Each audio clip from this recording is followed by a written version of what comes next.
Bayangkan sebuah dunia yang pada awalnya tidak berbeda jauh dari dunia kita sekarang.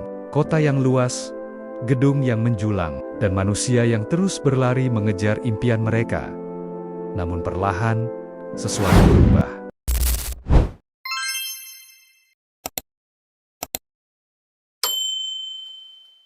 Sebuah nilai yang tadinya hanyalah alat tukar, sebuah konsep ekonomi sederhana, mulai merayap ke pusat kesadaran manusia, menggantikan konsep moral, menggantikan kebahagiaan, menggantikan seluruh alasan orang hidup. Nilai itu adalah uang. Ketika dunia mulai memutarkan nilai uang sebagai pusat segalanya, perubahan tersebut tidak tampak seperti bencana pada awalnya. Ia hadir sebagai efisiensi, sebagai kemajuan, sebagai indikator kesuksesan. Tidak ada yang curiga bahwa di balik angka-angka itu ada sesuatu yang sedang mati. Kemanusiaan. Seiring waktu, manusia mulai menyamakan nilai dirinya dengan harta yang ia miliki. Mereka tidak lagi bertanya, apakah aku orang baik? Melainkan, berapa banyak aku bisa membeli? Hubungan sosial mulai berbentuk transaksi, ada harga untuk kepercayaan, ada biaya untuk persahabatan. Dan cinta. Cinta pun perlahan jatuh ke tangan pasar, dibeli, dijual, dinegosiasikan seperti barang dagangan di etalase terang. Di kota besar, orang berjalan cepat seperti bayangan yang kehilangan arah. Mata mereka kosong. Mereka tidak melihat satu sama lain sebagai makhluk hidup, tetapi sebagai peluang. Peluang bisnis, peluang profit, peluang manfaat.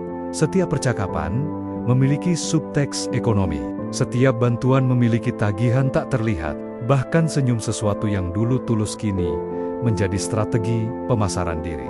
Dalam dunia semacam ini, anak-anak tumbuh dengan doktrin bahwa nilai diri mereka tidak melekat pada siapa mereka, tetapi pada seberapa besar mereka dapat menghasilkan. Mereka dipaksa berlomba sebelum mereka mengerti apa yang sedang diperebutkan. Mereka belajar sejak kecil bahwa mereka akan dihargai hanya ketika mereka berguna. Mereka belajar bahwa kegagalan bukanlah pengalaman, melainkan dosa. Di sekolah, pelajaran tentang empati, kreativitas, dan moral digantikan oleh kompetisi yang tidak pernah berhenti. Mereka diketuk masuk ke jalur tanpa ujung yang disebut kesuksesan. Tetapi definisi kesuksesan hanya satu: kekayaan. Tidak ada alternatif. Tidak ada jalan lain. Di dunia di mana uang adalah segalanya, mereka yang memilikinya bukan hanya kaya, mereka menjadi dewa. Mereka dapat membeli hukum, membeli perlindungan, membeli pengaruh, bahkan membeli opini publik. Lembaga-lembaga yang seharusnya menjadi pilar moral masyarakat, perlahan berubah menjadi alat barter. Hukum tidak lagi bertanya, siapa yang benar? Tetapi, siapa yang lebih mampu membayar? Pengadilan tidak lagi tempat mencari keadilan, tetapi panggung di mana kekuatan finansial dipamerkan. Kepemimpinan di berbagai lini masyarakat tidak lagi ditentukan oleh integritas atau kapabilitas, tetapi oleh seberapa tebal dompet seseorang. Konsekuensinya, keputusan besar yang mempengaruhi jutaan orang diputuskan bukan berdasarkan kepentingan umum, tetapi berdasarkan keuntungan segelintir pihak yang kaya. Kebijakan publik menjadi komoditas, kesehatan, pendidikan, keamanan, semuanya diprivatisasi, dimonopoli, diserahkan kepada pasar tanpa belas kasih. Dan dalam ketidakadilan itu, jurang antara si kaya dan si miskin melebar tanpa batas. Mereka di puncak menumpuk kekayaan tak terbayangkan, sementara mereka yang berada di bawah tidak pernah melihat matahari. Mereka hidup dalam kegelapan sosial, bekerja tanpa akhir untuk sistem yang tidak pernah memberi mereka kesempatan keluar. Di bawah permukaan kota-kota yang gemerlap, dunia lain tumbuh, dunia gelap yang sering diabaikan. Manusia yang tidak memiliki cukup uang dan, karenanya, tidak memiliki nilai hidup seperti bayangan. Seperti makhluk yang tidak pernah benar-benar terlihat. Mereka tidak tersenyum, karena tidak ada yang tersisa untuk dirayakan. Mereka tidak bermimpi, karena mimpi membutuhkan harapan, dan harapan telah digadaikan lama sekali. Mereka berdiri dalam antrian panjang untuk makanan murah, sementara papan reklame di atas kepala mereka menampilkan wajah-wajah bahagia versi dunia yang telah meninggalkan mereka. Dunia yang memuja kemewahan, tetapi menutup mata terhadap penderitaan. Dunia yang menciptakan lebih banyak limbah makanan daripada jumlah orang kelaparan. Mereka yang miskin tidak dianggap sebagai manusia yang perlu dibantu, tetapi sebagai beban yang perlu dipinggirkan. Mereka diperlakukan seperti gangguan visual yang harus disapu dari jalan utama agar kota tampak nyaman oleh standar ekonomi. Dan karena uang adalah segalanya, kehidupan mereka tidak memiliki bobot apapun dalam sistem. Sementara itu, planet ini sendiri mulai menderita.